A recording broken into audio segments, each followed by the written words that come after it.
All right, so it's Monday at 11:50. So it's still good morning in the morning. Good morning in the morning. Oh, come on, good morning in the morning. Yeah. What's up? Yeah. All right, so for those of you on Zoom and those that are in person, we have not had yet the pleasure of meeting. My name is Bailey Mongalongo. I am one of the managing partners and title agents for New World Title.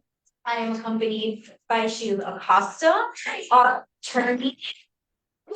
And today it's a very topic that is near and dear to our hearts.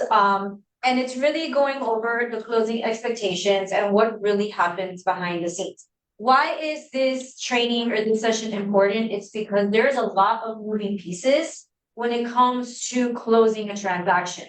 So you've already done the hard part. You've already locked in a buyer. You've already locked in a seller. You're under contract. You submit the contract to New World Title, and now what happens, right? And then every title company also works differently, right? Every title company may have a different process, may have a different step. So Sheila and I are going to come and we're going to really iron out what does happen with your closing when you send it over to the title company. Now I'm having technical difficulties. I'm starting to figure.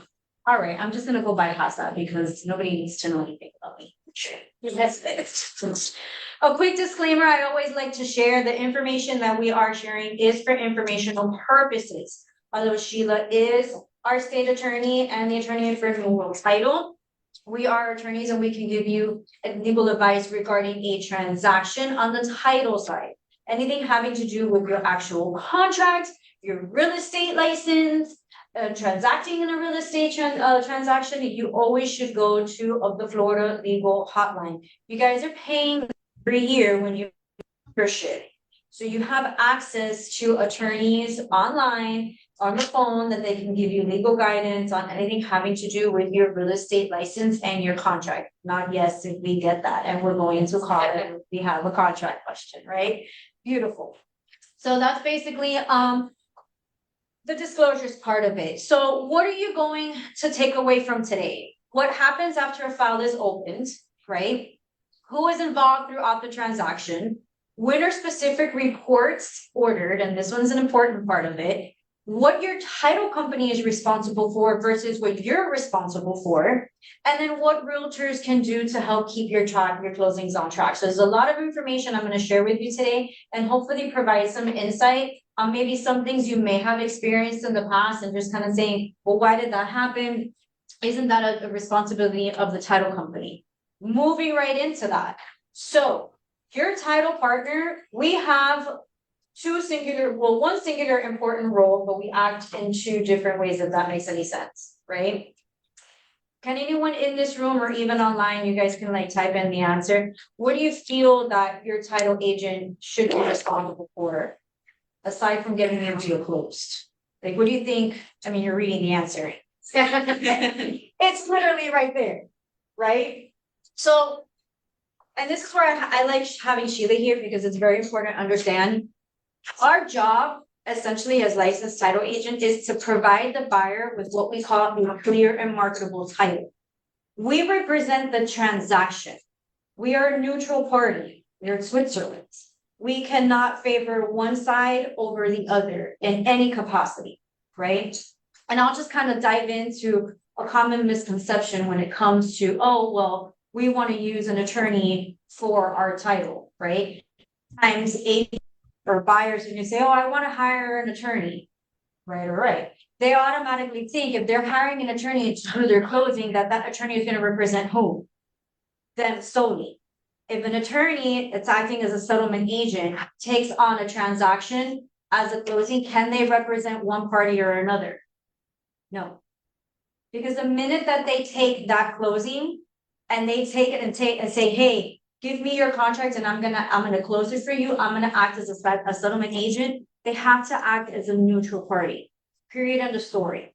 Okay. And to put it in context, if they don't, right, they're holding that escrow.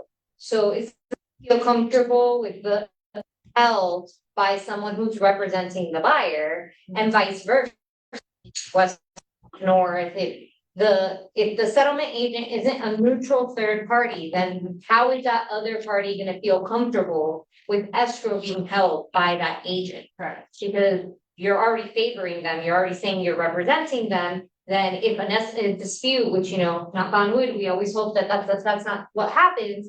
But if it does happen, that party feel uncomfortable with the funds being there because they've already voiced their side and what side they side with. Which is why we may tell you you may call Maylene and hey, you can do it this way, but our official stance on everything always is we are neutral in the transaction.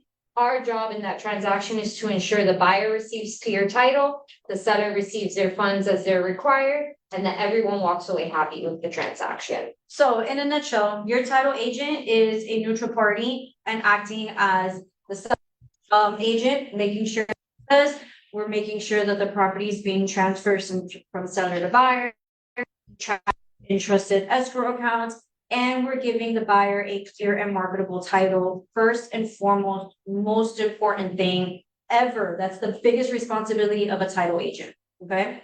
Any questions on that? The other thing I like to put on here is because sometimes, I know we suffer from sometimers and we tend to forget. Listen, I'm 46. I get that. Sometimes I like that. One thing I want everybody to keep and make and this is, I'm trying to find an eloquent way of saying this. When you're an agent, you're representing your buyer or you're representing your seller. You're only dealing with that one person, right? When you're a loan officer, you're only really dealing with the buyer. When you're a title company, you're dealing with 7 to 10 people.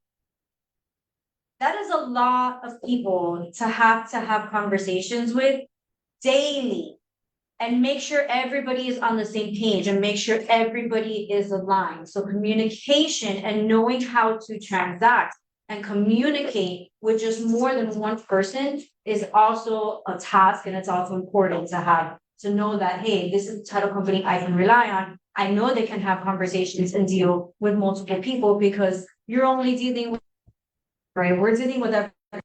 So I always like to put that out there.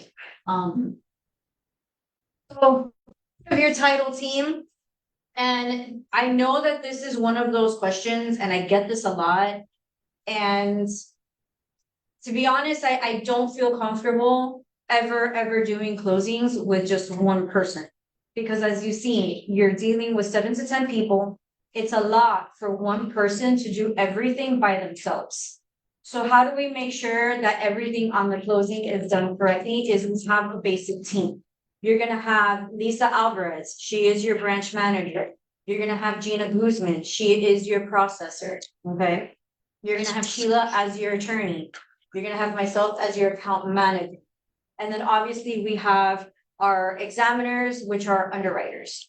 Now, if you're handling or you're working, let's say 3 closings, right? Can you imagine having to deal with 7 to 10 people for one closing and Gina doing it by herself from opening the file to post-closing and issuing the title policy? It would not make any sense for her to be able to do that. There's not enough manpower or bandwidth to do that. That's why you make sure that you're working with a team that has a team within a team, if that makes sense.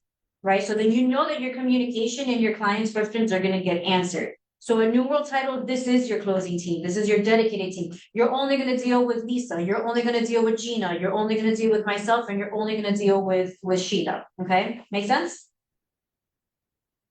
I know we're going to get to the nitty-gritty. So there's 5 phases of the closing process, and I'll go through each one of these as quickly as possible. And if you guys have any questions, please shoot them out. If is anybody monitoring the Zoom to see if they have any questions, I'll wait for her to come back. So we're gonna go to the intake process, the processing process, closing, funding, and reporting. And really, quite frankly, your job stops at funding. Our job stops at recording, because when you get your commissions checks, everything's done, but we still have to record the deed and the mortgage, and we still have to do all. Just like you guys had before intake, you have your portion, we have after closing our portion. We've got our portions. Our job doesn't end just yet. All right. Important things and what's responsible when it comes to intake. Intake is very easy. You send us your contracts. Our intake coordinator is gonna open the file in our system. She is going to give it a file number. This is important because we get this a lot. We often get escrow deposits before the contract is in our system. Make sure that if you have a buyer, even if it's a lease, it doesn't matter to us. We need to have this file open in our system, because if they're going to send a deposit, guess what's gonna happen? We don't have a file open, we don't have a contract, we have $10,000 sitting in our account. We have no idea who this belongs to. There's no file in our system with the buyer's name. There's no file in our system with the property address. So If we're they just, put the property address if on they put there. it in there, very important to not allow buyers or tenants just to say, hey, I'm gonna give my escrow deposit to the title company, and we don't have a contract. It's gonna sit there until we figure it out. And you don't wanna do that, because that's just gonna delay the process in itself. So whenever you submit a contract or a lease, make sure that you submit that first. We have it open in our system, and then have the buyers send them the deposit. And importantly, because of all the fraud happening with Yes. wire transfers, we request that when you send in that contract, put us in contact with your buyer. When you send in that contract to lease, put us in contact with your tenant. We will send them the wire instructions. Yes. We always send instructions how to. That means they have to call us to get the password, and it's one more step where they can verify the account and ensure that they have the correct bank account that they're sending it to. There are phishing emails left and right. It's happening every day. Yeah. And it happens to so many different people. So one thing to like educate your clients is, hey, I'm not gonna give you the instructions. I'm gonna put you in contact with the title company. They're gonna send it to you directly. Make sure you call them at this number to get the password and to verify the instructions. Don't, it says it in all our emails, it says it in our information packages, but it says, do not accept any changes. Calling the number that you verify online to verify them. Yeah. Okay, because we've seen it happen. It's very unfortunate, but we've seen it happen, and then change your bank account. Like, did you call us? No. Did this? No. And there's $50,000 gone. Yeah. Okay? That's why we don't send those instructions out. Yeah. One is to make sure we know where to apply those funds, but two is to make sure that that money is transferred safe. Yeah, never give wire information to anyone. Well, sure. It becomes your responsibility. Yeah. They can always come back and saying like, hey, where did you get that? Like, who gave you those wires? And then they're gonna come back like, oh my, okay. So it's gonna come back on you. Okay, so make sure you don't do that. All right, so that's what's gonna happen. We're gonna assign the file number, we're gonna assign the closing team, we're gonna order title and city searches up front.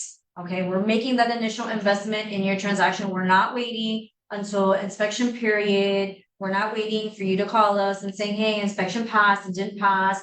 This is something that we do to make sure that we can provide the reports on time, okay? If your contract is in before 4 p.m. any given day, your title and city searches are ordered that same day. Okay. If it comes in after 4, it'll be the next day. But before 4 p.m., it comes in that day. We're gonna release the welcome email within 24 hours. Like Sheila says, if you send in the contract after 4, it's gonna happen about today. 4/4, it'll happen that day.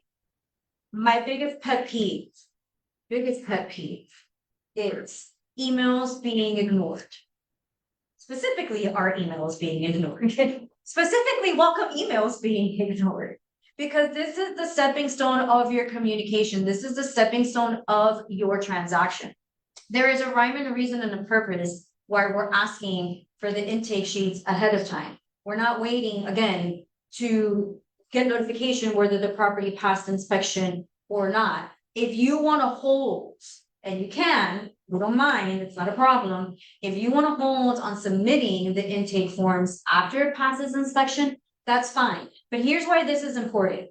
Specifically, the seller's intake sheet. How many of you here and on Zoom have found yourself in a situation where you're a week before closing and the title company can't close because they haven't ordered a seller's mortgage payoff? Why haven't we been able to order a seller's mortgage payoff? Because this, one of the most important documents in that seller's information sheet is the seller giving us authorization to order the payoff on their behalf. If we do not have the seller's authorization to do this, can a title company, any title company, call the bank and say, hey, I need to get a payoff for XYZ person because they're selling the home? The bank is gonna laugh and they're gonna say, no, I need you to submit the mortgage authorization. Well, not to mention, we don't know what bank it is. Correct. Because the recorded mortgage, what shows up on our title search is what they signed originally. So that could have been 10 years ago. We all know servicers change basically yearly. So we don't even know who to call. We don't have a loan number. We don't have anything. So that information sheet provides us with the loan number, provides us with their social security number, and provides us with the signed authorization that says, yes, you are allowed to order this on my behalf. It also provides information for the HOA. Correct. So yes, you have your riders in the contract, but maybe there's a property manager. Maybe there's two and they only put one on the contract. Maybe they have a Y green loan that they have. All that is provided to us on the information sheet for us to be able to order those things. Right. And sometimes they're quick turnarounds, but sometimes they're not. Sometimes if someone's behind 2 months on their mortgage, it'll take 10 days to get that payoff. So we provide these at the very beginning for the purpose of, hey, we've already ordered title, we've already ordered the city lien letters. We're providing you with the information we need. Again, if you want to task yourself and say, hey, I can go ahead and let's wait to see if this passes inspection, fine. The most important thing is do not let it pass the inspection period. Because the longer it takes for us to get this, I promise you, your closing will be in jeopardy of not closing on time. And not only is it because of the mortgage, we need to know if they're married. There's a lot of people now that think separation. I don't know. Maybe I'm wrong. But a lot of people think separation is a status. It's not a status. If you're married, you're married. If you've been separated for 7 years, you've been legally separated for 7 years. But ultimately, at the end of the day, you are still what? Married in the court of law. Like If you got married in a different country, you are married. You're married. Because we get that question on the daily. I wasn't married here. You're married. Still married. You're still married. Listen, Florida law does not care. Florida law is, if you're married, what's mine is mine and what's yours is mine, period, end of story. Like that is the definition of marriage in Florida. Can I get an amen? If they're married or not, right? Aside from all the other things, right? We also do provide an agent intake sheet. We want to know, hey, what's your compensation? We don't want to have to start going back and forth on the preliminary CDs and saying, hey, the compensation was supposed to be 2% paid by seller, 1% paid by buyer, or hey, my processing fee's not on there. So the agent information sheet is basically for you. It's for you to tell us, hey, May, hey, Sheila, hey, Gina, hey, Lisa, my processing fee is this amount. The seller's paying this commission and the buyer's paying this commission. We have that. Now we can report it correctly on the closing disclosure. Okay. What are you responsible for when it comes to submitting a contract? Submit it within the first 24 hours that you have a signature. Please do not wait 3 days. Don't wait till the day that your buyer's deposit is due. Because if your buyer's deposit, you're holding on the contract and it's due in 3 days, is that sufficient enough time for our office to provide you wiring instructions if you're holding it to the 3rd day? If your client banks at a credit unions only release wires twice a day. Yeah. So if your client banks at a credit union and you hold that contract and then send it in at 2:30 p.m., we can immediately send them wiring instructions. They still won't get us that wire that day. Okay. It's So just not possible. make sure you're sending it within 24 hours of that executed contract. Provide us with your client's phone number and email address. Don't make us go on a goose chase. One of the biggest complaints that I hear all the time, and especially from real estate professionals, is, well, your communication, because you're not communicating with my buyer, you're not communicating with my seller. When I look at the emails and I look at the history, the one question I ask is, at what point in time was a phone number and an email address provided? If a phone number and an email address was not provided till 2 weeks after, I think it's common sense, right? To know that there is no way for us to have conversations with your clients if their information wasn't provided at that time. So to avoid that, when you're sending in a contract, just send in your client's phone number and email address.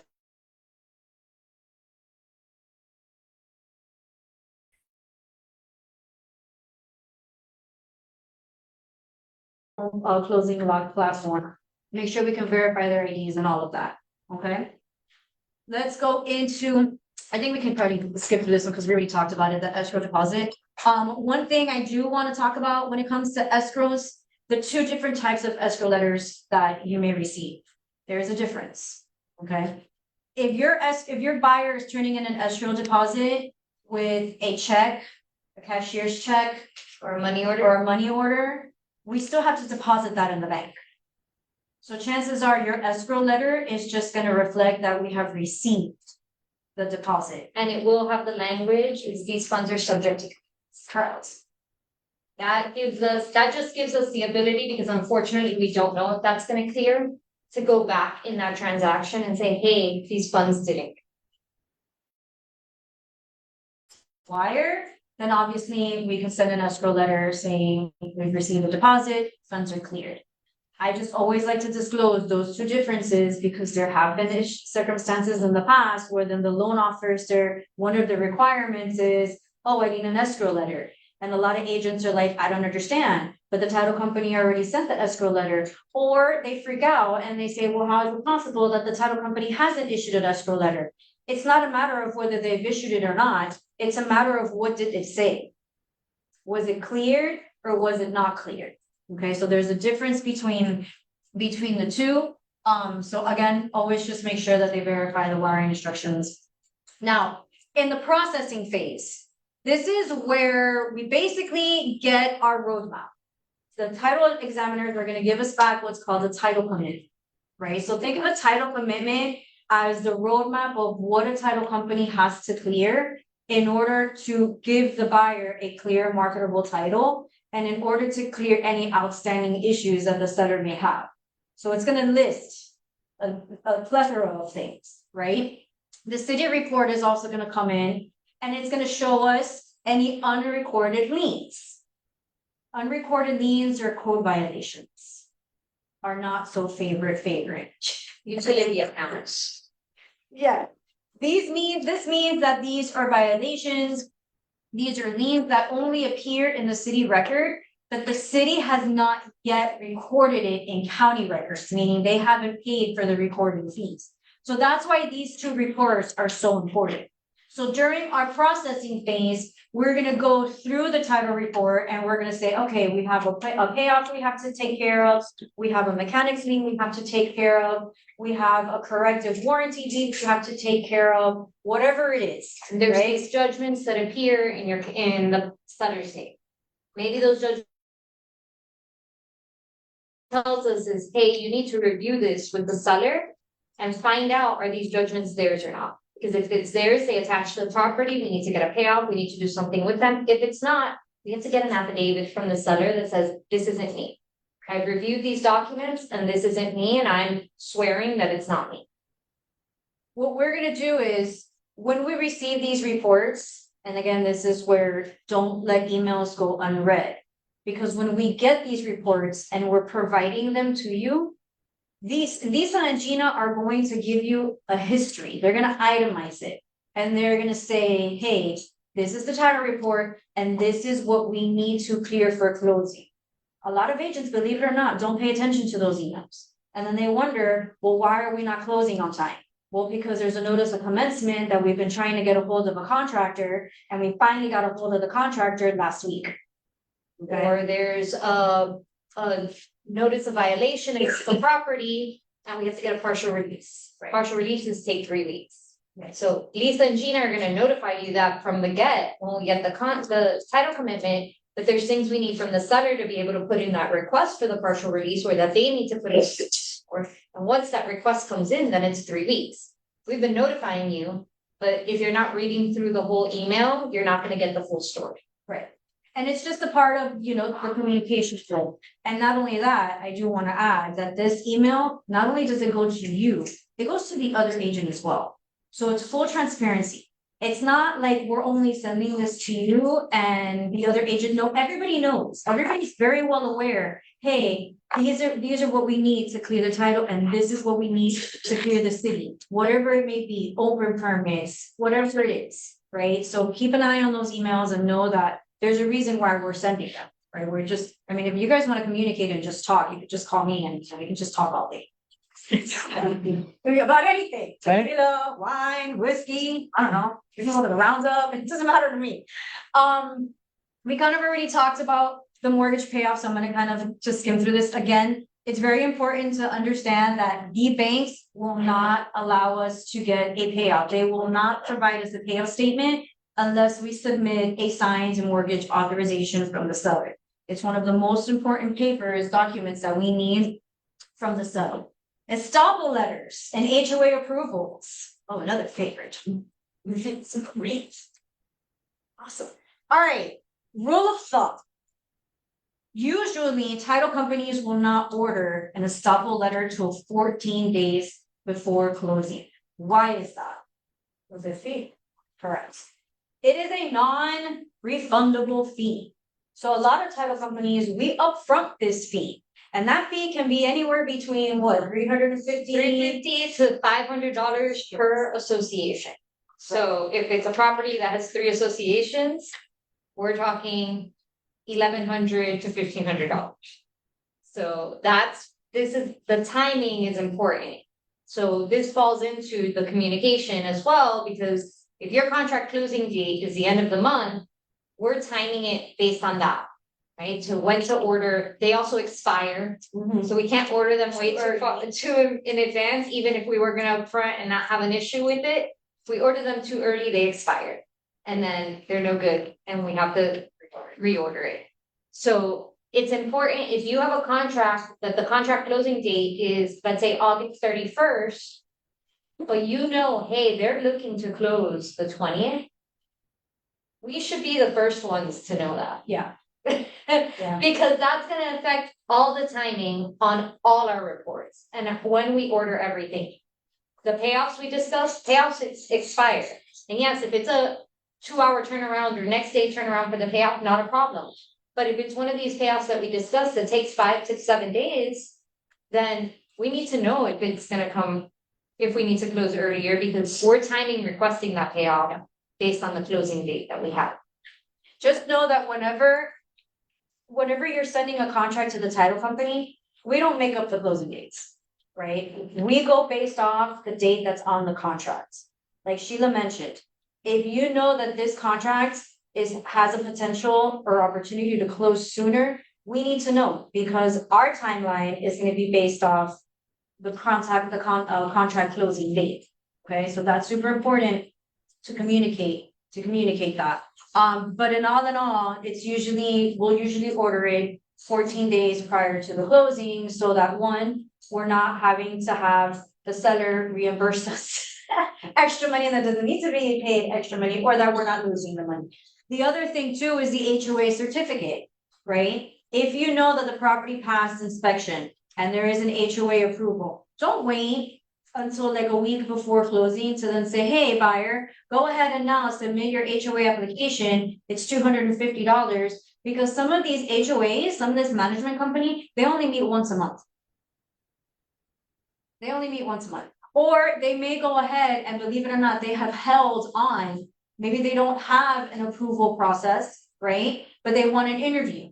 So they'll hold off on sending us what we need for closing until they do an interview. I just had one the other day where the buyer decided, oh, I'm going to wait for the interview, completely forgot about the interview. We had to remind them it was closing that same day. We're like, hey, we got this estoppel letter saying you have to go to your interview. Did you ever go to your interview so we can get the consent to close from the HOA? Oh, I completely forgot about it. Well, I guess you're not closing today. And that's one thing, there's no workaround. Yeah, there's to no. not having an HOA approval. There's certain things that we can work with the sellers and do a holdback and do this and do whatever. There is no workaround for no HOA approval at all. Because the HOA denies that person, they can't purchase. Yeah, they can't live there. So we cannot close without an HOA approval letter, And you need the original for the closing. and we need it in hand. A lot of HOAs now don't provide physical originals, but we need it coming from the HOA.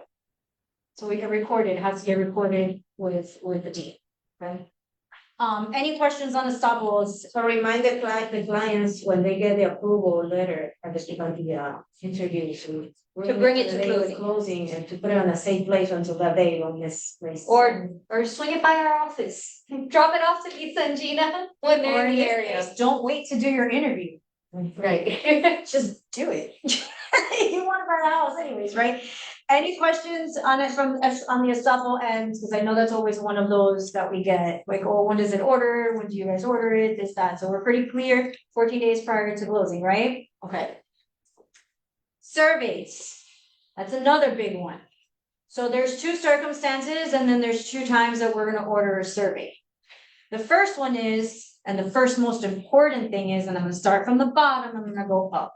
The survey is a buyer paid expense. It is non-refundable, meaning that the moment that we hire a surveyor or we send in this request, at that point in time, we're hiring a third-party vendor. We have zero control over their scheduling. We have zero control over when they're gonna go. We don't even have control on whether they can access the property or not. We're basically saying, hey, I need a survey for this property. It's closing next week, right? Once that order is out and that surveyor takes in that order, that is a non-refundable cost. Meaning that if that file cancels, the buyer's stuck with a survey on a property that they do not own, period. Okay, and some of these surveys can range anywhere between $495, I've even seen them as $1,200, depending on lot size. Depending on lot size and depending on location, right? If it's like a very remote location, that surveyor is gonna charge more because they lose the day going out there. So it's not, you know, order it and don't worry about it, the file cancels. It's not one of those type of scenarios at all. The second thing is that if we do not hear, usually the loan officer will contact us and then they'll say, hey, we're getting ready to close. The only thing I'm missing is a survey. So usually it's a communication done between loan officers. On our email updates, there's gonna be a section that's gonna say, hey, survey. We're gonna prompt the question and we're gonna say, lender or loan officer, please let us know when to order it. If we hear nothing, if a loan officer does not get back to us, does not ask us for it, we are automatically going to order it 7 days before closing. It's an automatic. It goes also with the same concept of the estoppel. When we order the survey, when we order the estoppel, it's all based off when? The contract closing date.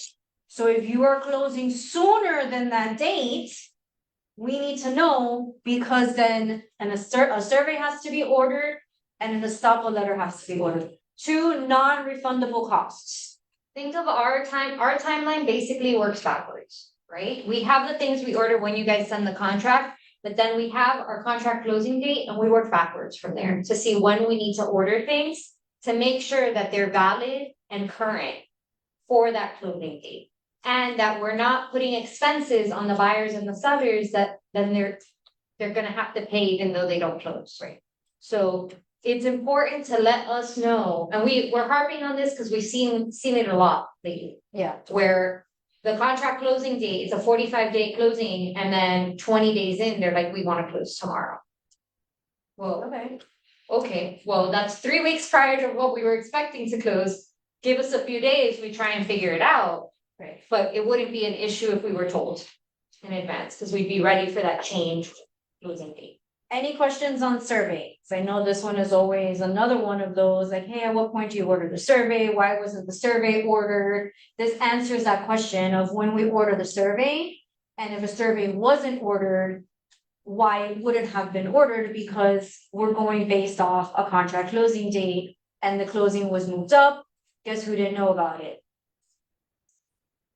Also on cash deals, it says it here, but just to touch base on cash deals, it's completely optional for this, for the Yes. buyer to have a survey. So if your buyer wants a survey on the cash deal, they can let us know. We tend not to order the surveys on the cash deals unless we get explicitly advised to. We get the authorization from the buyer. Yes, I want to order. It's not a cheap thing.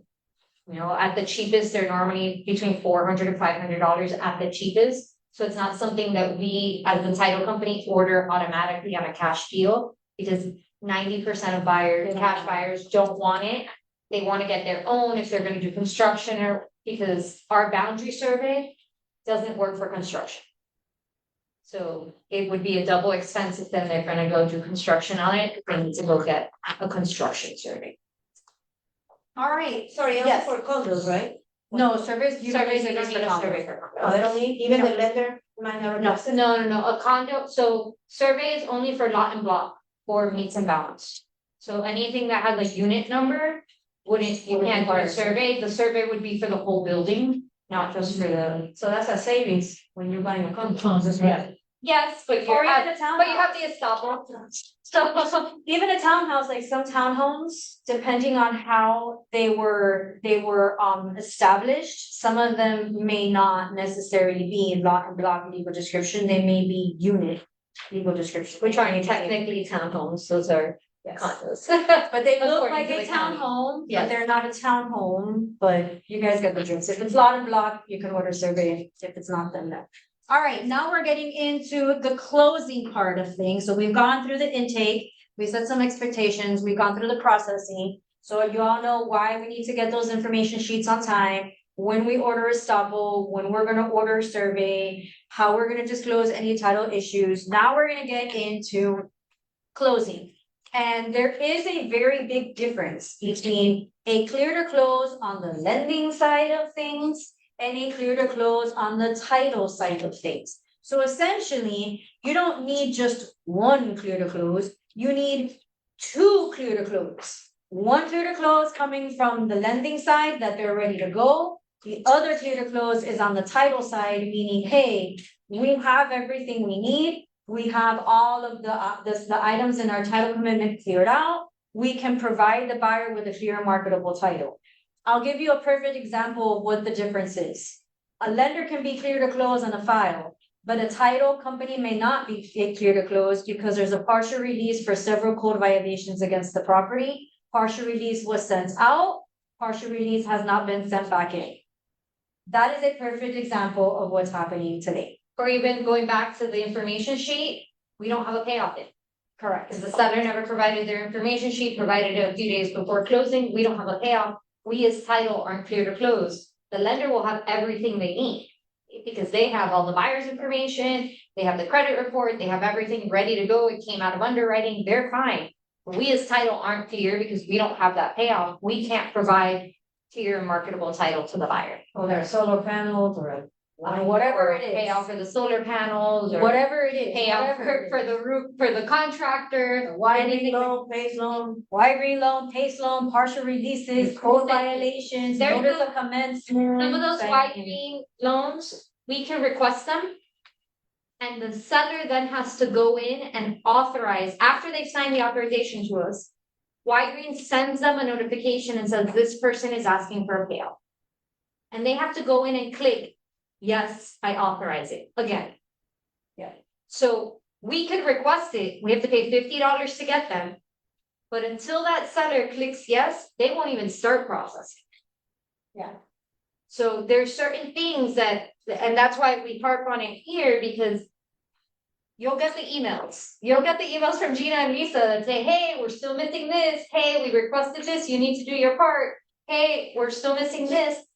But it's why Nadine said, make sure you read your emails, Yeah. People tend not to read through, they read the top of it and they're like, okay. And then If that's you look it. down, if you look down, you'll see all the things that are missing. So it doesn't come as a surprise when, it's 2 days before closing and we're like, we can't close. We don't have what we need. And you know what, and before I move on, because Sheila just said something and it reminded me on something important that I should have said at the beginning. When it comes to your business, remember, these buyers and these sellers, they trust you. You are the frontline worker here. You got them to trust you to buy them the home, you got them to trust you to list the home, you got them to trust you to walk through the process. I see a lot of times where agents just send us the deal and then they walk away.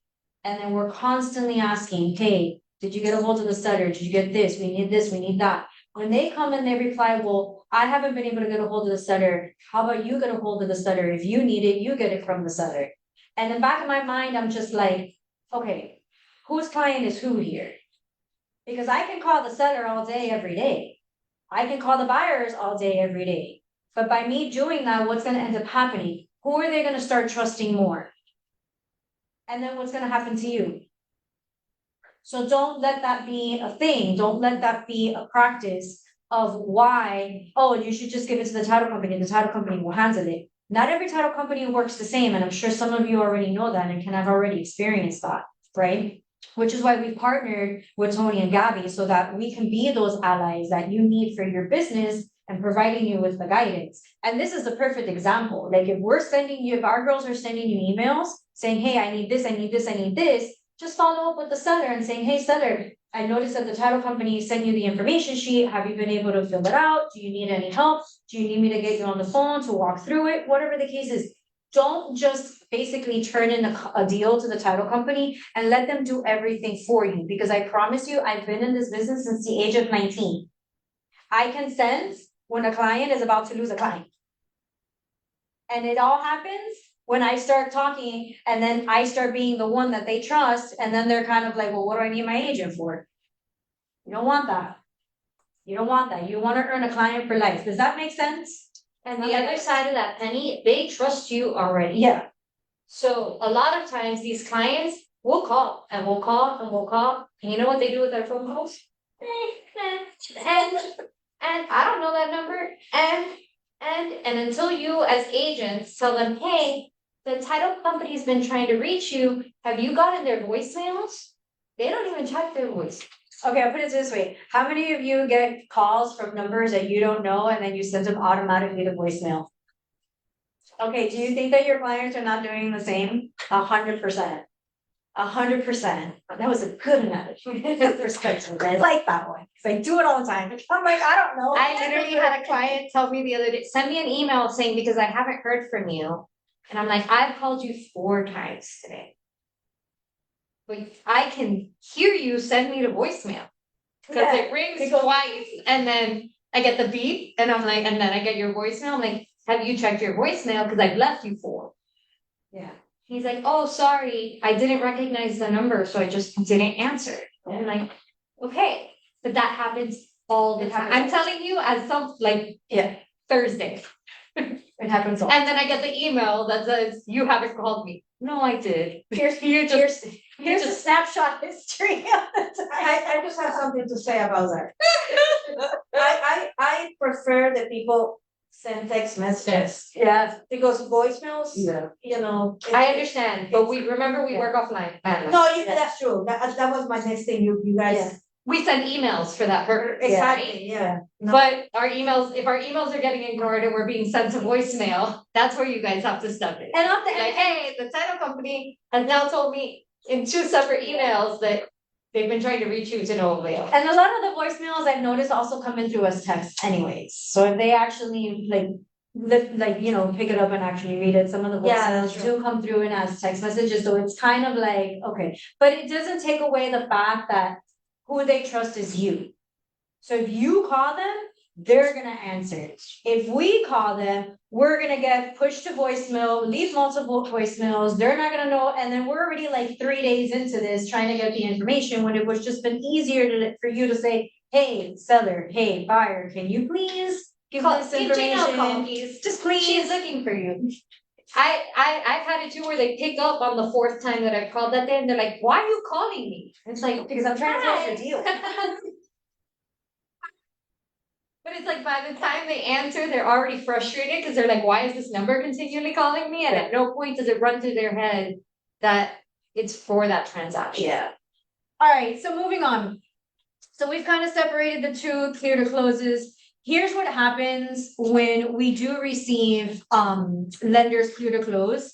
And I get it, trust me, Sheila and I completely wholeheartedly understand the excitement of hearing the loan officer say, hey, you are clear to close.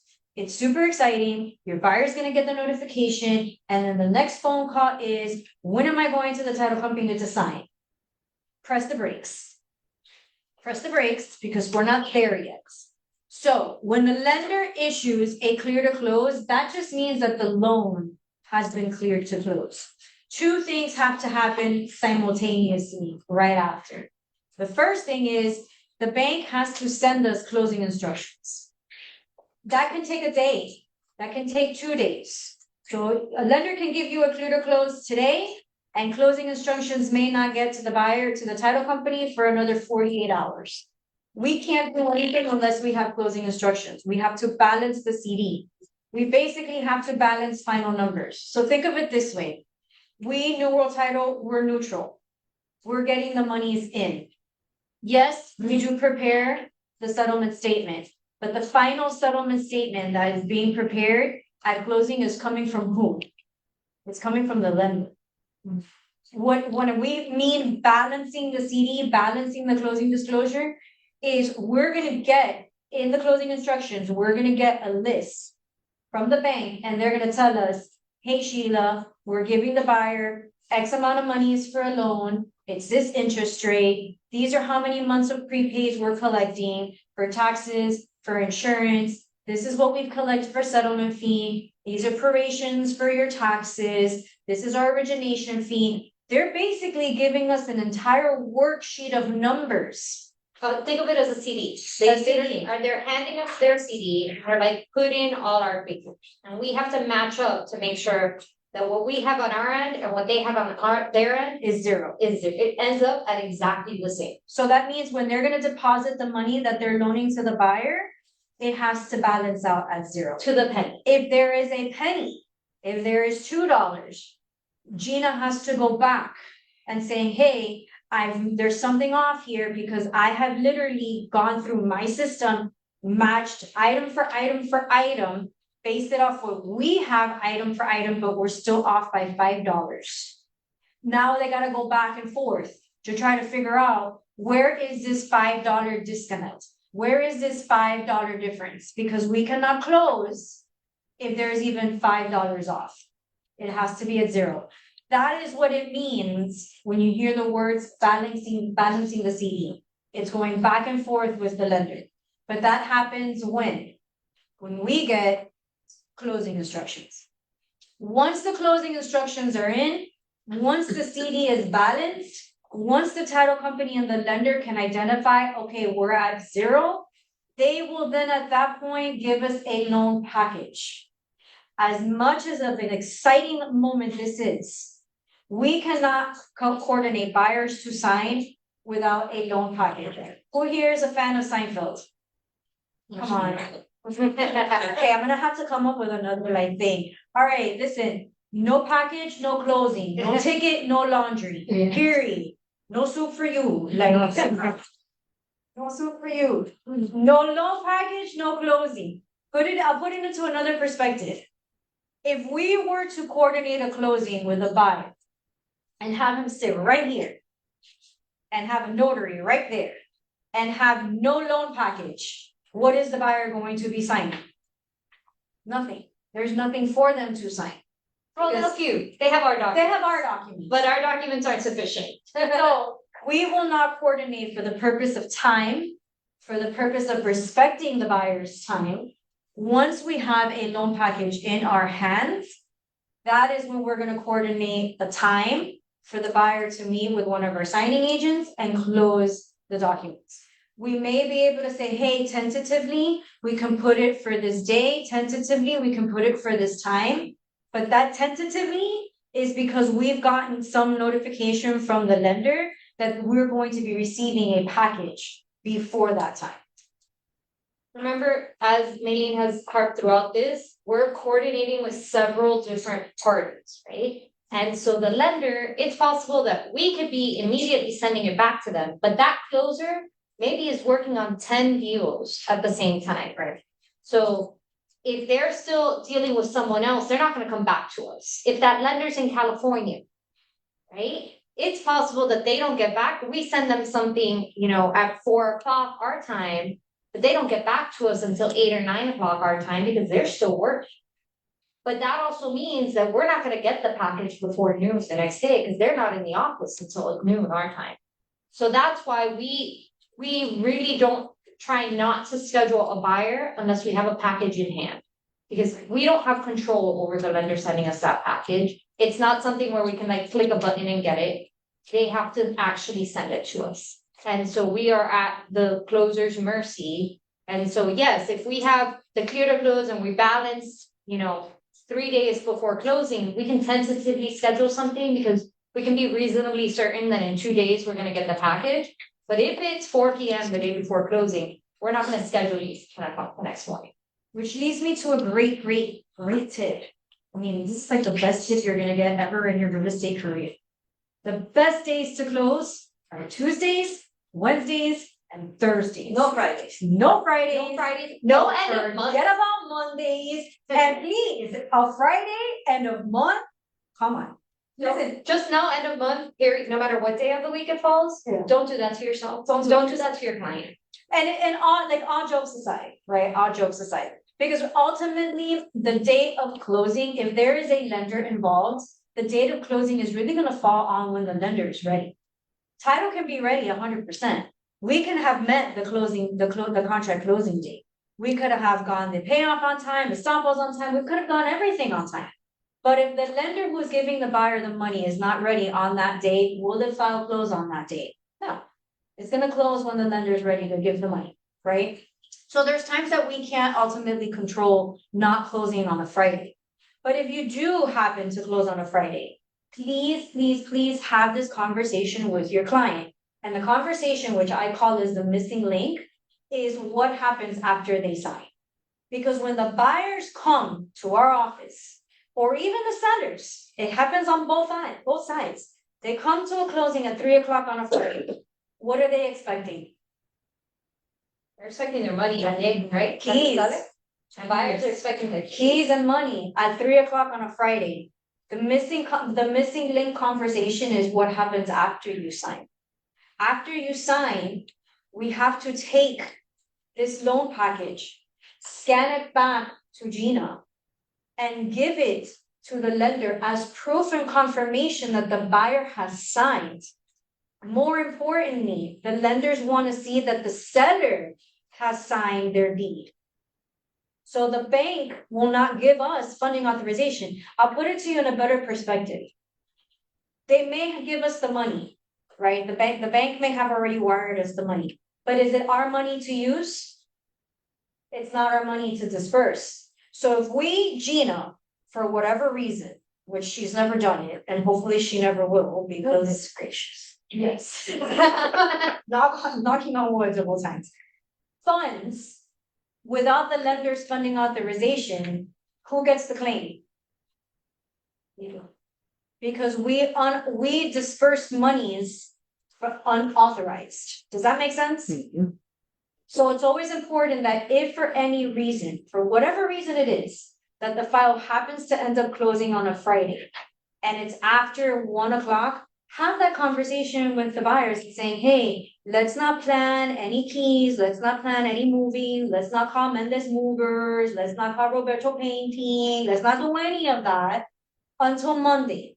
Because the likelihood of you getting your keys today is very slim. Yes, you may have signed your closing documents, but now the title company has to send that back to the lender so that the lender acknowledges that you've signed and that the seller has signed, and they gotta give the title company permission to use the funds and to pay off the seller.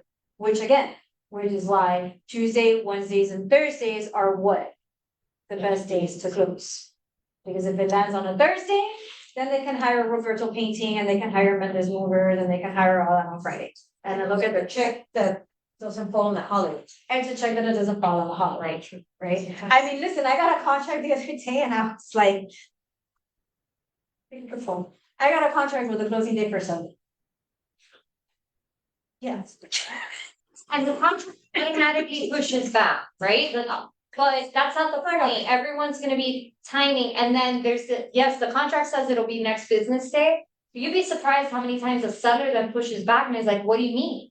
So the contract closing date is the 2nd, so like, why are we closing on the 3rd? We should have closed on the 31st. Yeah. But, and they don't understand, right, because it's not like they've learned, and they're just like, well, this says on or before, so it shouldn't be the 3rd, it should be the 31st. Then you have to sit there and show them the line item and do, hey, this says that it would be the business day after.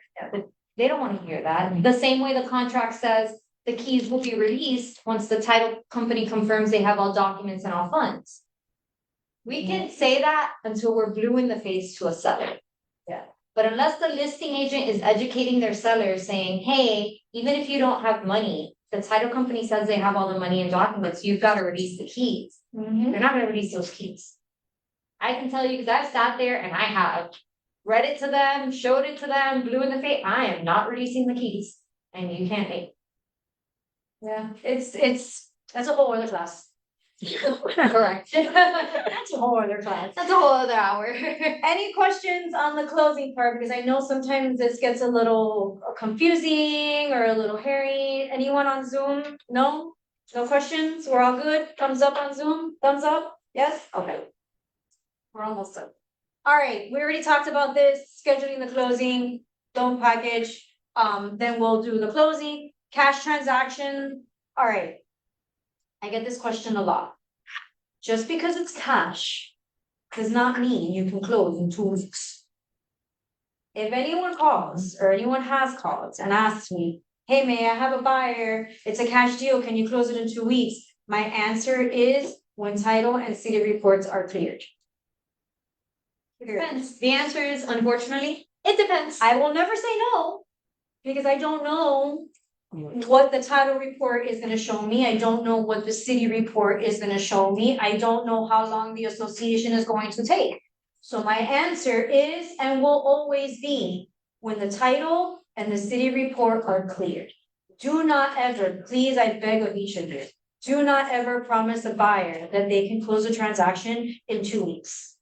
Because that's gonna look bad on you. Why? Because you're basically taking in their offer, and just because they have cash, and cash is king. Now, if they wanna close in 2 weeks, and there's title issues, well, they can close in 2 weeks. They're just gonna have to assume those title issues. And take that whole time, like sign an acknowledgement and whole time risk. And that's not a direction we wanna go. With the city reports, just the city reports, right? City of Hialeah. City of Hialeah takes 15 business days to issue their report. Yes, ma'am. Well, Miramar used to take 21 days. Yes.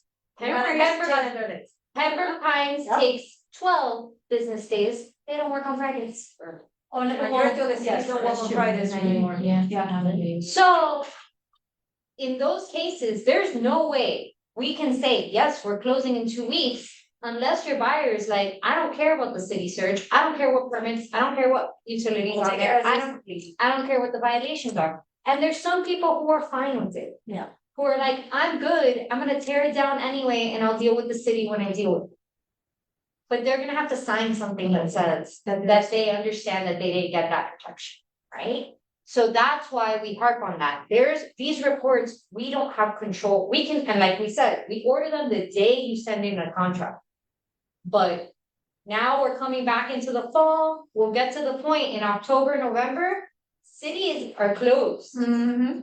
for weeks at a time. HOAs are closed for weeks at a time. Yeah, I know.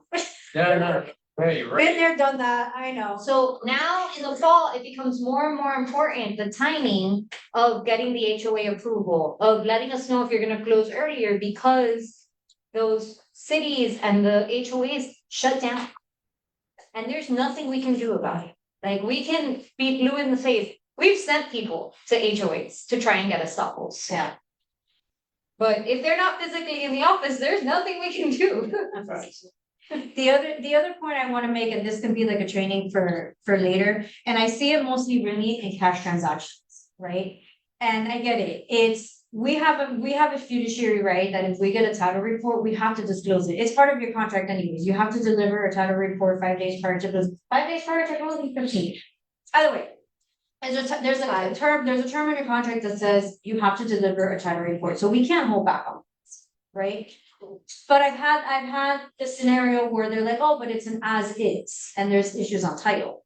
As is on your contract has to do with as is on property condition. There is an entire clause in your contract that has to do with title. And it allows the seller 120 days or up to 120 days to cure title issues. So just because they're signing an as-is contract, it's as is in the property. It doesn't necessarily mean it's as is to how the title report is. And associations. And associations. So if the buyer comes back and sees a title report and says, wow, there's 30 code violations against this association, the buyer has the right to then say, no, I don't wanna assume this. Yeah, a lot of people confuse that part, so you wanna elaborate on that? They confuse it as is, and then they think title, it's like, no, as is for the property, the conditions of the property. It's not as is, take the title. Because if they don't wanna assume 30 code violations, they don't have to. Right, they can give, there's a whole clause on that, I just wanted to bring that Yeah, up. there's You a guys whole can clause research on that. what happens at that point, like you can get an extension of up to 120 days. 120 days to clear that title condition. But there's certain things when, especially if it's against an association, if the association hasn't brought that into compliance, there's no even way to get a partial release. Yeah, So, Like buildings, especially condos, right, they're loaded with violations. especially if if you're listing a property in a building that's over 40 years old, you should be requesting from the HOA what the status of the 40-year cert is. If it's 50, if it's 60, ask what that is, because if they're still in that process, you're gonna have a title issue. not only that, Because there's a violation for not doing the 40-year certification.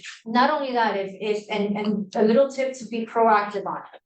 Right, especially if you're dealing with sellers, and they're selling a condo.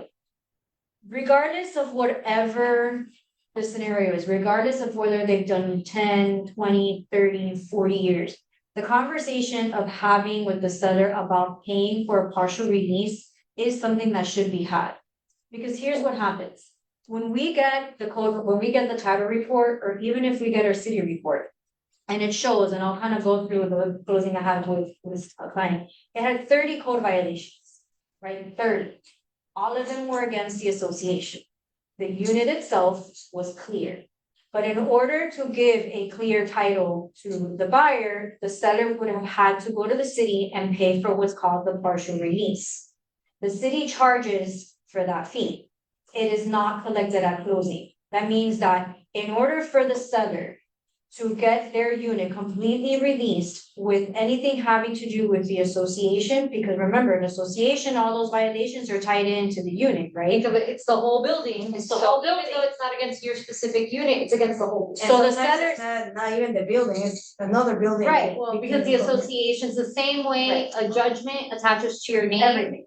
It's the same way these attach to the association in general, even if there's multiple. So basically what the seller would be doing is applying with the city and saying, hey, city, I'm selling my condo unit. I need you to release my unit from all other code violations against the HOA. Here's a caveat. The city is going to ask the seller to pay right then and there. And the highest I've ever seen it was $1,600, $1,600. So they pay. They have to pay for it in order for the city to process the application. So think of this fee.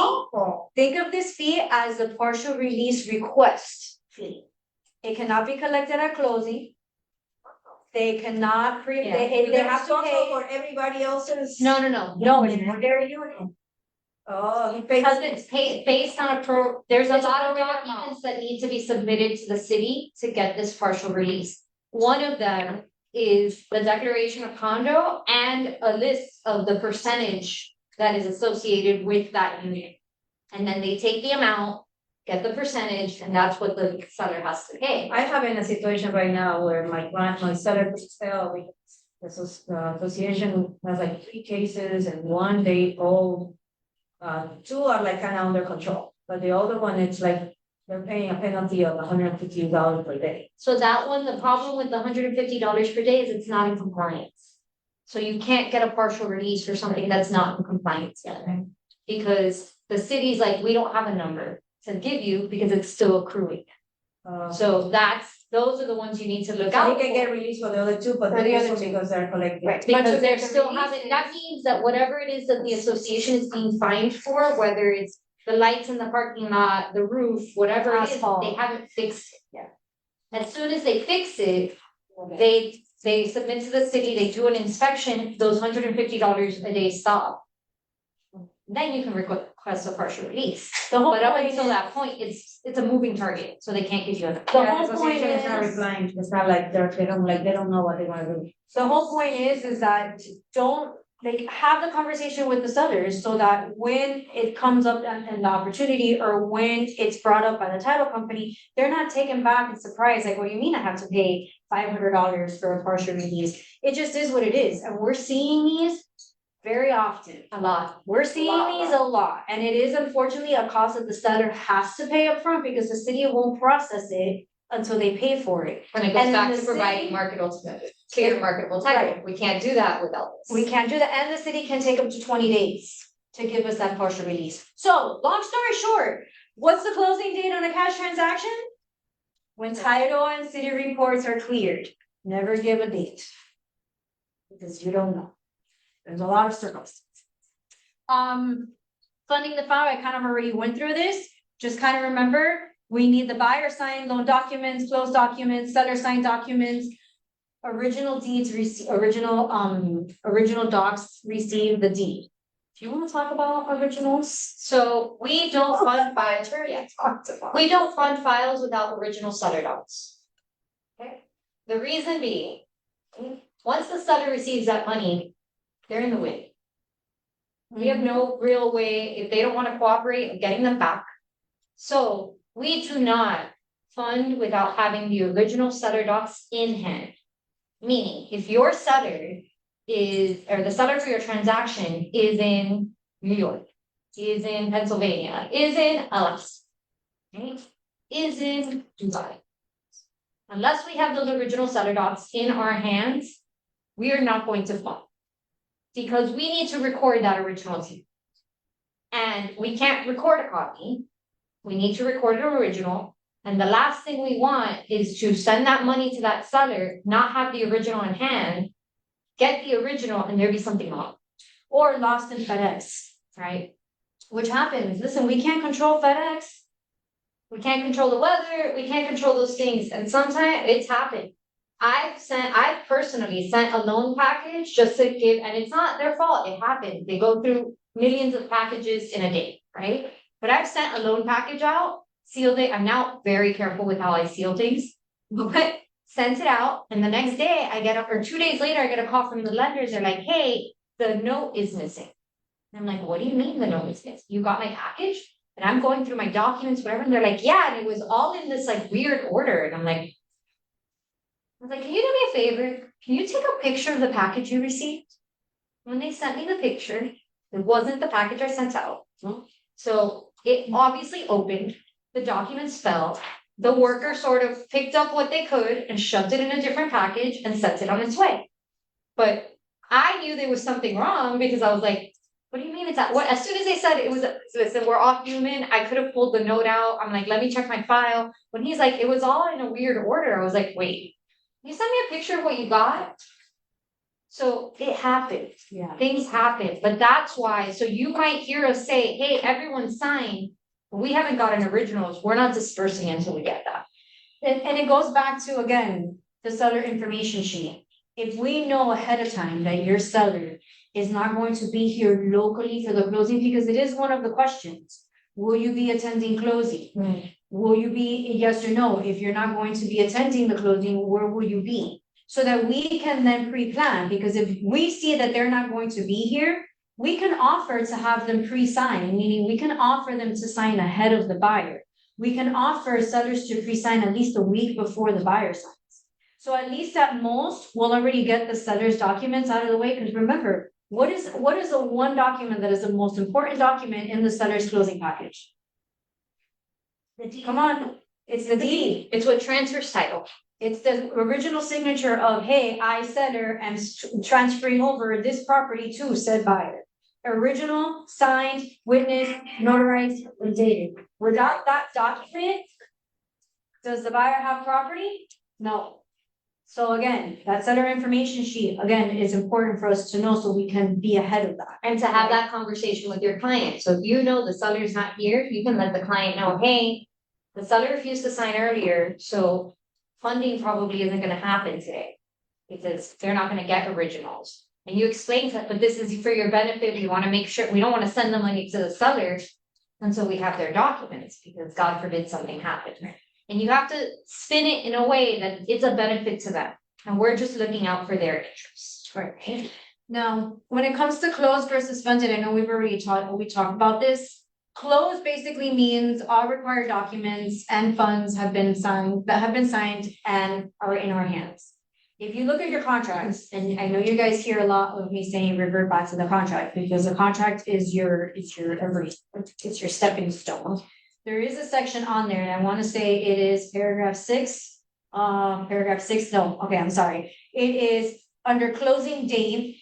Right next to closing date is gonna have a parentheses, not in parentheses, and quotation marks, collected. Right, and it's gonna give you a definition of what collected is, and then paragraph 6, which is gonna be occupancy and possession, right? Those two sections are very important, because under the terms of the contract, collection means that a file is closed once a title company can confirm we have received buyer signed documents, buyer loan documents, buyer's cash to close, seller's closing documents, lender funds. If a title company, if Gina or Lisa at any moment in time can confirm they have all 5, you are essentially closed. If you are closed, what happens? Keys are being released, but it goes back to what Sheila was saying.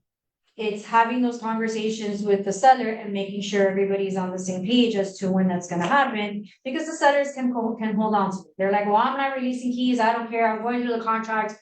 But just know that that's what the difference between closed and funded. If you've ever noticed, in your contract, there is no such clause that talks about funding, is there? No. And in the MLS, it does. And the MLS it does, but on the actual contract, it does not. So keep that in mind, that we can fund, right, as long as we have the lender's authorization, we can give you a file funded email, we can give the wire confirmation. That's sufficient enough for the seller to say, hey, I'm gonna release keys. The days of, oh, I wanna see the Benjamins in my bank account, gone. Because we cannot control wire cutoff time. But that still happens, and sometimes it happens just because sometimes it has been, no, you guys, I never had an issue with you guys, but all the companies that they inputted the wrong account number for the seller. Correct. And So listen, a lot That's can another, happen. that goes back, I know we didn't touch base on it, but we use closing law. Mhm. So one of the things that we have them verify is their bank account through closing law. Where they can input it Yeah. in there, that system, which is a protection system that we use for IDs and payoffs and bank accounts. It checks the account to make sure they input it correct. Yeah. So that way, we don't even have to type it in, we can copy and paste it from the closing law directly into our bank. Yeah. And so when your client sees, and that's one of the reasons we ask for phone numbers and emails, because with closing lock, you need both. Because they send a text message to verify it's you, they check where this person's IP is, they check their IDs, they check do a everything. selfie scan, like to make sure that this person is who they say they are. Yeah, so I'll selfie scan, like you gotta do that. Yeah, you gotta turn your face to make sure you're not an AI. Yeah. So we understand that little things like that cause time, right? And maybe cause issues with the client of, I don't want to. But it's a matter of educating your client as to the dangers out there and how this protects them. Yeah, 100%. Because you can totally turn to the buyer and be like, they're doing it for you, but this also means they're doing it for the seller. Yeah. Which means that you're not gonna have some random person coming back and saying, I didn't sell that property. Because we've selfie checked them, we've checked their IP, we've checked their IDs, we've done all the things. Just the same way we did for the buyer. So it's important for that. And then last but not least, you guys already got paid, you got your commissions checked.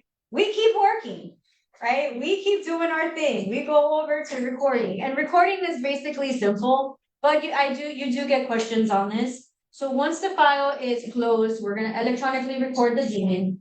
We're gonna electronically record the mortgage. Once we electronically record it, That's it. Our job is done. It's up to the county and the city to change their records. There have been circumstances that will submit a deed to the county, and for whatever reason, the property appraiser's office hasn't made a change on that name. That has nothing to do with what we're doing, right? Because once we submit it, that is a county clerical error or a county, they just didn't change it. So the easiest thing to do is just call us and say, hey, my buyer noticed that on a property appraiser's office, it still shows the seller's name, not a problem. We'll send you a copy of the recorded deed. They just gotta call the county and saying, hey, county, get with the program. My deed was recorded in April. Why haven't you changed it on the property appraiser's office? Right? So, and you can always, I just like giving a copy of the recorded deed so they have it handy and fact check. They're Right. attached, that recorded deed will be attached to your funded email. So Yes. Lisa and Gina will send an email at the end of the transaction saying this transaction is funded. Attached to that email is a copy of the fully executed settlement statement And then, and the deed. It's not recorded at that point yet, but it's attached. and they can take that too, right? So just kind of keep that in mind. We submit everything to the county. But also remember, once we submit it, we don't work in the county's office. We can't access their court records. We can't access the property appraisers, so we just submit it and it's their job to, do what they do. Do what they do. After that, we'll go ahead and issue a title policy, which is usually done about 90 days or so after closing. We'll mail them their original deed. We'll mail them the title insurance policy so they can have handy. It's gonna get mailed to the forwarding address on what? Their information sheet. So if your client. I harp on that so If your bad. client property, they need to let us know what the forwarding address is gonna be. If they are gonna be moving into the property, they need to put their forwarding address as that property. Because that's the address we use to mail them things after closing. Sometimes there's an overage check, so they might be getting $50 back. That check is gonna go to the address they gave us. So if they didn't give us an address, it's going to go to the property address. But if they have a tenant living there, if they have a mom living there, if they have someone else living there, they might not be receiving it. Yeah.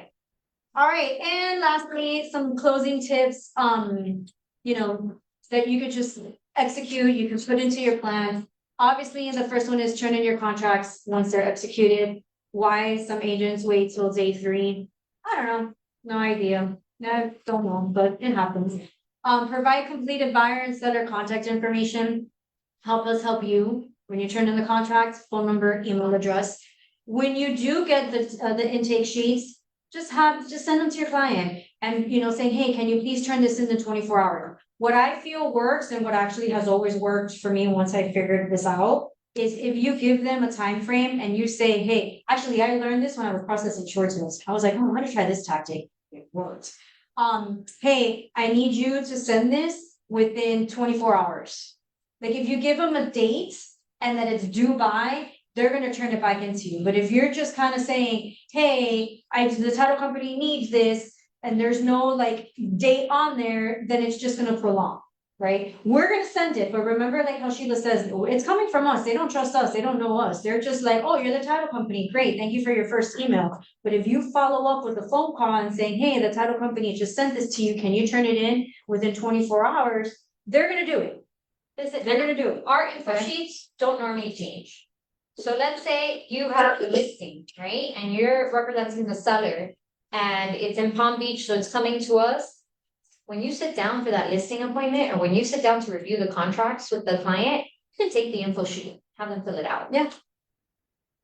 Because that seller info sheet is gonna be the same no matter what contract they execute, right? So that's one thing that I've always told my agents, like if you know someone is technologically not great with all those things, and if you're gonna have to go physically and have them fill something out for you, or they're gonna have to print it, take advantage of when you're meeting with them and try and get everything out of the way that you need. And those info sheets are one thing that you know you're gonna need. Yeah, they're super important. Review preliminary closing statements, please. That's all I have to say about Check your commission. Check your commissions, check your processing fee. Again, this goes back to how important it is, especially if you're representing the buyer and the buyer's paying part of your that. commission. Yeah, You need to be checking those prelims to make sure that it's listed properly. We do our best to take care of it, But if you're not sending us your info sheets, we have no way of knowing. We just see on the buyer disclosure where, oh, the seller's paying 2% to the buyer's agent.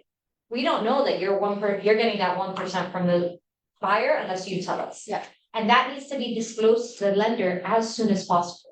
So check those prelims as soon as they go out to make sure that your commission and your processing fee is listed properly. Because if it gets disclosed by the lender, we have a bigger problem and a delay. Because if the buyer's paying commission and they didn't disclose it on their initial CD to the buyer, that can delay a closing up to 3 days. Yeah.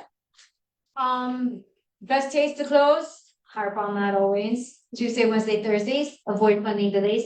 And most importantly, treat your title company as an extension of your business because that is exactly what we are. We are the allies of your business. Think of it this way.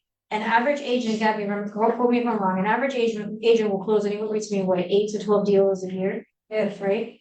We close what? I don't know how many a month, right? It's high volume business. There is nothing. Closed, I wanna say it was 25 deals on Friday. Right. There is nothing that has come to our desk that we don't have the solution to, or that we don't have the answer to. So rely on us. Treat us as an extension of your business. Don't be shy. Call us. If you have questions, call, text. We're here to help you. We're here to make sure that when you get those closings and you get those deals under contract, whatever the situation may be, good, bad, indifferent, or however, but we're walking you through because ultimately at the end of the day, who is your client trusting the most? Me or you? My job is to make sure that they continue trusting you and make sure that you have the information you need to get that deal closing. So treat us as an extension of your team, not just a title vendor. We're part of your team, right? And I part of it too. So ladies, I arrived late because I had an appointment and I don't know if you had the chance to introduce them, but like I would like to record it. Your specific functions. My own. Yeah, we did, but we'll do it again. So Yeah, I just want to make sure. you go. This is Sheila Acosta, our So, attorney. I'm Sheila Acosta, I'm one of the attorneys on staff for New World Title, the regional manager, so I manage all the Florida offices. New World, we're in several states right now, New York, New Jersey, Pennsylvania, Texas, North Carolina, and I'm missing one. I'm missing one, but I manage all the Florida offices. So if you have an issue, if you have something and you know, your team, Gina and Lisa, can't handle it, I'm the one they're gonna call. Yes. So This is very they true. will call me and we will take care of it, you know? And then you have me. I am Maylene Montelongo Navarte. So long, I love it though. So I am one of the managing partners and licensed title agent and the account manager specifically for the Extreme team. So I'm very happy to be here. I'm very happy to walk each and every one of you through the closing process. Like I mentioned before, if you need any questions, you can contact Sheila, you can contact me. Gina and Lisa are your closing team. Again, like I mentioned on that slide, as a closing team, our job is to help you grow your business and get your deals to the closing table and be the extension of your team, okay? So any questions? You can also look, she is on our WhatsApp. Oh, yeah, I see the chats every Yeah, once in a while. You yeah. posted something, who's gonna be there today? and Yeah. I was driving and I'm like. Yeah, so if you have any questions, all you have to do is add Maylene and she'll come up. Are you on there too? I am not. She's on mine though. But yeah, if you have any questions, you can always, contact her on the WhatsApp or come to me or Gabby that we can get a hold of them. I'm always You talking to have them. our emails, Maylene at New World Title, Sheila at New World Title, you can reach us at any point. Like I said, you have a great team in Gina and Mhm. Lisa, Absolutely. great team. I don't even wanna be like, oh, this many years, because Lisa's been doing this for a very long Oh, time. I know Lisa forever. Lisa's been Forever. doing, I've been with New World for 13 years. I think I know Lisa's Maylene been forever. 12, Yes. Right. But this is in And your I- blood, right, Maylene? This is already in your blood. Yeah. unfortunately. Yeah. Your mom is Her mom, yeah, she was. From dreaming. We didn't sleep and dream. It wasn't my career choice, but You can I got I like that. It chose me. Yeah. You have a great resource in Maylene and. But Maylene, I'm so sorry, Monica. Make an example, when can they call you? Anytime. I mean, she's like you. It's like right here. Okay, but make an example. So let's say you are walking into a buyer's meeting, right? And you want to show them a preliminary settlement statement. We have apps that can help you with that. Before you set that up, you call Maylene and be like, hey, walk me through this. And she can walk you through that.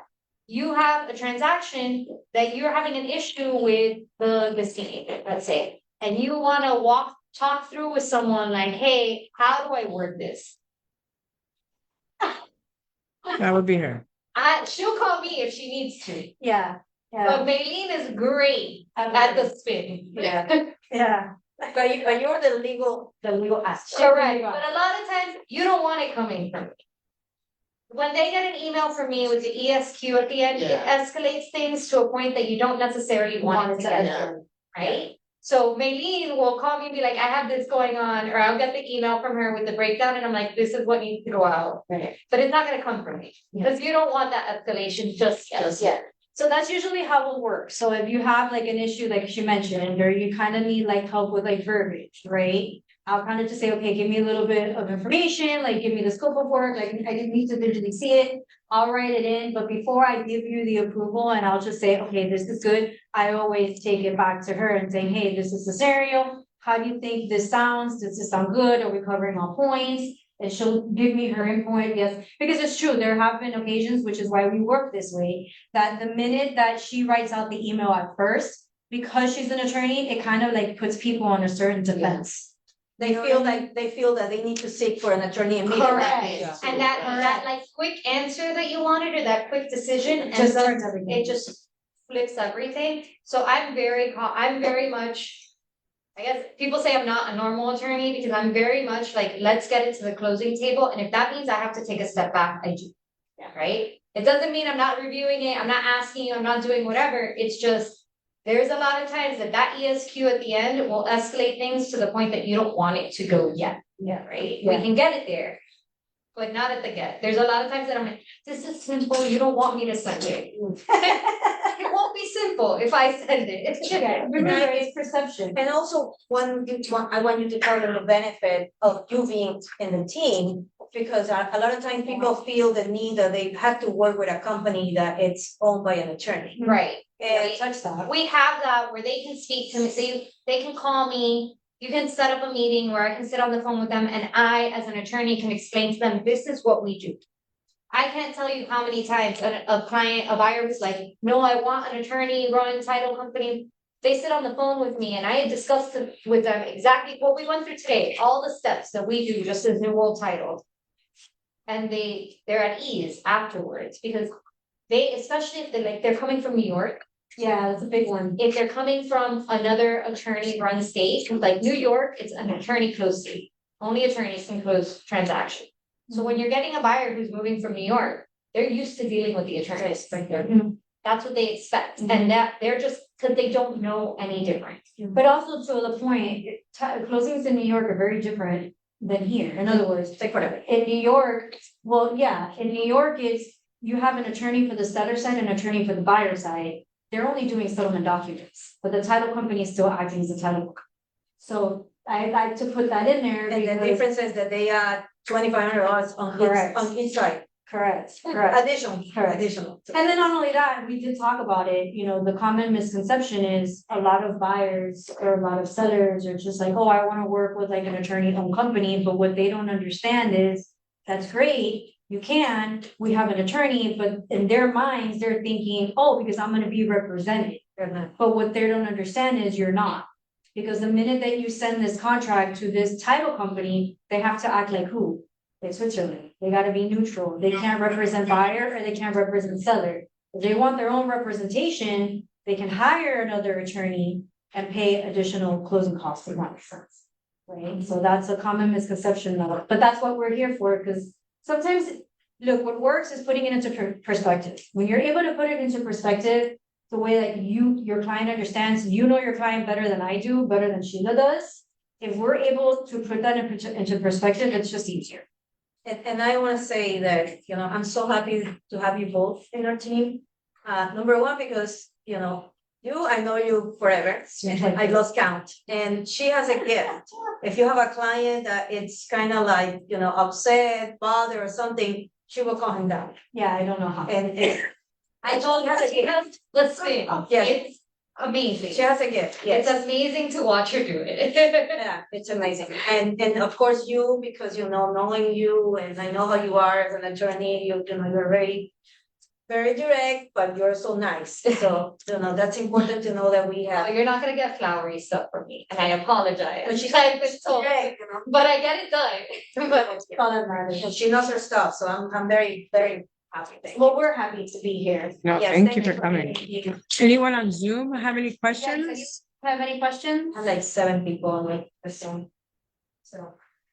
And I'm sorry, I know I've been like checking. Betina's coming in. All the offices. And And Come I'm on, noticing, everybody got one of these? Yeah, I brought those today. I left some there. Just on the top. Okay, so I didn't saw it. No. No questions? Well, that's great. That means that we're gonna have great closing. Rosalie, put a question. I love it. I'm not gonna miss any information sheets. I'm What not in gonna the- see anyone down for that. No? Oh, this is good. There is a question from Rosalia Albert asking, do we need to contact the TC, the transaction coordinator, or New World Title does? Well, it depends on, so what's the content of it, like TC for what exactly? Cause your TC is basically someone that's helping you process your contract. So we'll include the We'll TC include in the them. communications, but you put us in contact with your TC. Yeah. So if you they're send using it the to- transaction coordinator with you guys, if they're closing with you, Michelle Martinez is probably what she was talking about. Yeah, yeah, Michelle Martinez, we'll copy her and, we'll send her everything. But here's the thing too, like, don't get too comfortable on, the TCs are great because they're gonna help you, right? And they're gonna give you that time to make sure your escrow deposits are done, your inspections are done, all of that is done. But it doesn't take away the fact that the client trusts who? The client trusts you. So I do see oftentimes a lot of agents just like leaning on completely on the TC to where now they're not having that communication during the file with the agent. So it works the same way, right? But Michelle copies us on everything. Okay. And she's awesome. I love her. Okay, so nothing else from Zoom world. No one has a question. Nobody wants to unmute themselves. All right, well, then that means we're gonna have all the information sheets within 24 hours. That means that everybody knows when surveys are gonna be ordered. That means everybody knows when HOAs and softballs are gonna be ordered. Everyone here too? No one has any questions? Fantastic. I know Lulis has been typing away all her notes in there. Yeah. All right, guys, this is it. She's like, I got it all. We are done. Yeah, thank you. Thank you, guys. Thank you. I know it's about, guys. Now it's time to go. I'll be back in that.